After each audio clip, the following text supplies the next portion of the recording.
mentira, ou a gente vai ficar nesse lega-lega da boataria, da mentira, da boataria, da mentira, sem nenhum compromisso com a verdade. Então, companheiros e companheiras, este é o ano da verdade. Eu acabo de vir de Goiás, fui inaugurar mais uma fábrica automobilística e fui inaugurar mais uma fábrica de remédio. Nós agora vamos produzir aqui no Brasil o Buscopan. Quem é que já não tomou Buscopan aqui? Quem é que já não teve uma cólica que precisou do Buscopan? Quem é que já não teve uma crise, sabe? Uma crise renal que precisou de Buscopan?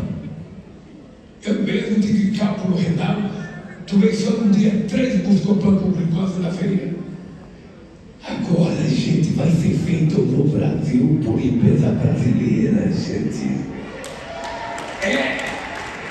Qual é o remédio mais distribuído no SUS hoje? Losartana para pressão alta.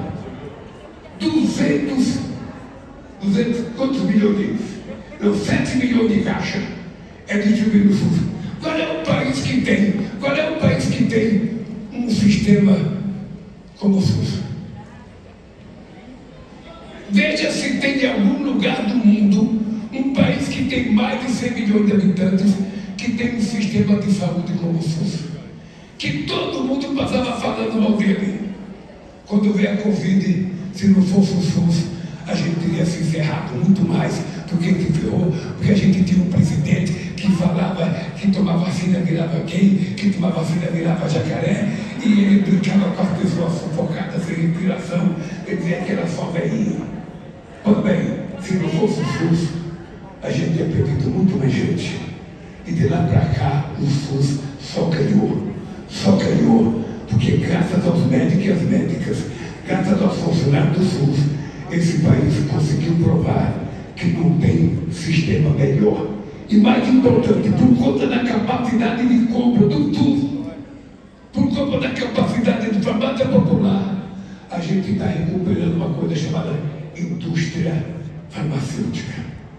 O Brasil, já inauguramos umas 5 ou 6 empresas este ano e vamos continuar inaugurando. Porque o que nós queremos é que o Brasil seja soberano também na produção de remédio. Então, companheiros, eu vou terminar dizendo esse é o nome da verdade. Nós vamos discutir agora quem é que fez mais estrada, quem é que fez mais ponte, quem fez mais escola de integral, quem fez mais universidade, quem não fez hospital universitário, quem fez mais. Quem quiser pensar, pense uma coisa, nós teremos mais. E sabe por quê? Por causa de vocês. Porque se vocês não tivessem acreditado que a gente estava recuperando a democracia nesse país, a gente ainda estava no limbo como a gente ficou durante 7 anos. Então eu quero agradecer a Luiz Mercadante, o BNDES. O BNDES, os malandros passaram por 4 anos, porque tem caixa preta, vamos pegar a caixa preta, vamos investigar. Com 4 anos falando isso, ganharam as eleições. Eles descobriram, o caixa preta era a cabeça oca deles, que não sabia distinguir a competência e a capacidade de um banco como o BNDES, que é o banco mais sério que a gente tem nesse país e que tem inadimplência quase que zero. A nossa Caixa Econômica vai quebrar. Vem cá, me diga, faça a comparação, os 3 números que você me deu sobre a Caixa. A diferença do investimento da Caixa. Em relação ao crescimento, ao PIB, na última terça-feira, nós tivemos um evento do Minha Casa Minha Vida no Palácio Planalto. Eu falei para o presidente, falei para todos, de que a relação entre o ano 2000 e o ano 2010, da relação do crédito imobiliário no país e o PIB era de 2%, ou seja, do PIB do Brasil, o crédito imobiliário representava 2%. Quando o presidente lançou o Minha Casa Minha Vida, em 2009, a relação passou para 7,5%. Hoje, a relação é de 10%, ou seja, o crescimento exponencial da participação do crédito imobiliário no PIB do Brasil. Esse número é muito significativo e mostra a importância que foi o Minha Casa Minha Vida, além de resolver a questão da solução do sonho do brasileiro, que é ter sua casa própria, ajudado muito a economia do Brasil. Era isso, presidente. Qual é a diferença de quando você chegou no BNDES para agora? Quanto é que o BNDES colocava de investimento e quanto é que está colocando agora? Presidente, se a gente comparar os 4 anos anteriores com o que o BNDES faz hoje, nós praticamente mais do que dobramos todas as linhas de crédito em todos os setores importantes do país. O BNDES hoje está fazendo R$1 bilhão de indução ao crédito por dia. Tem o segundo melhor resultado de todo o sistema financeiro, com 3 mil servidores públicos. Nosso resultado é maior que bancos privados com 70, 80, 60 mil trabalhadores. É a produtividade e eficiência do setor público, do servidor público, que trabalha, que produz e que é tratado com dignidade. E hoje o BNDES tem uma inadimplência que é 0,06, a menor de todo o mercado. Colocamos 300 bilhões financiando a indústria e esse ano passado 223 bilhões para micro, pequena e média empresa, porque nós temos o fundo garantidor e o banco empresta lá na ponta e nós estamos garantindo. Então o presidente falou, traga o BNDES de volta. O Lula voltou, o BNDES voltou e vai entregar cada vez mais para vocês. Então, gente, só para você ter ideia, quando nós voltamos, a gente tinha apenas 12 mil médicos trabalhando no nosso médico. Quanto é que nós temos hoje, Marília? Temos 27 mil médicos hoje. De 12 para 27 é simplesmente 15 mil médicos a mais. É simples assim.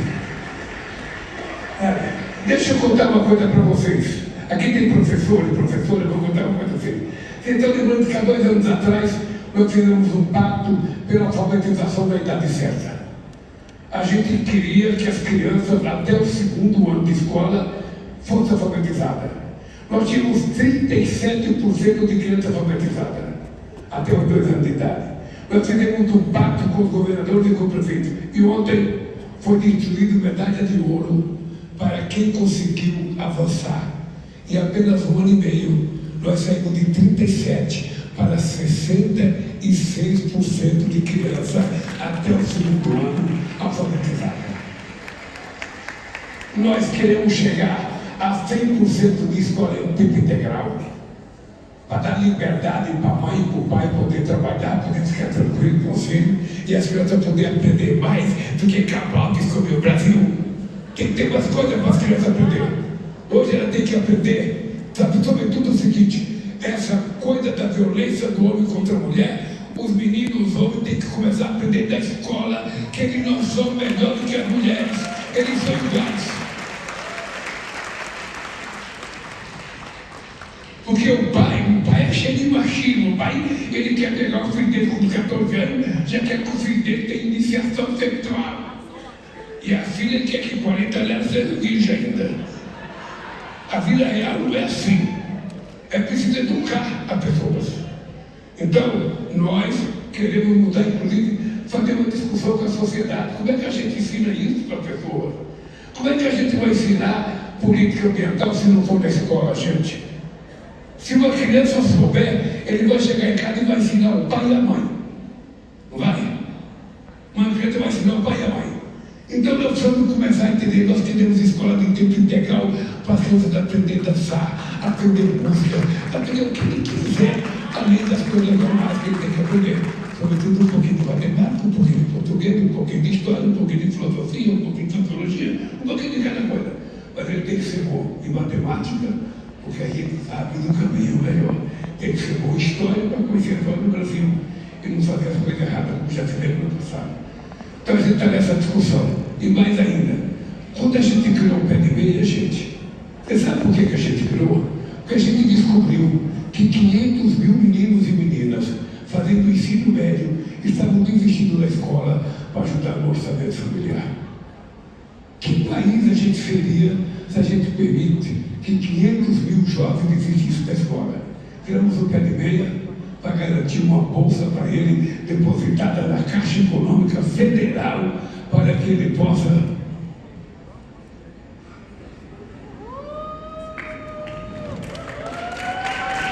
Não passe pano para a violência, proteja e denuncie. Lei de 180.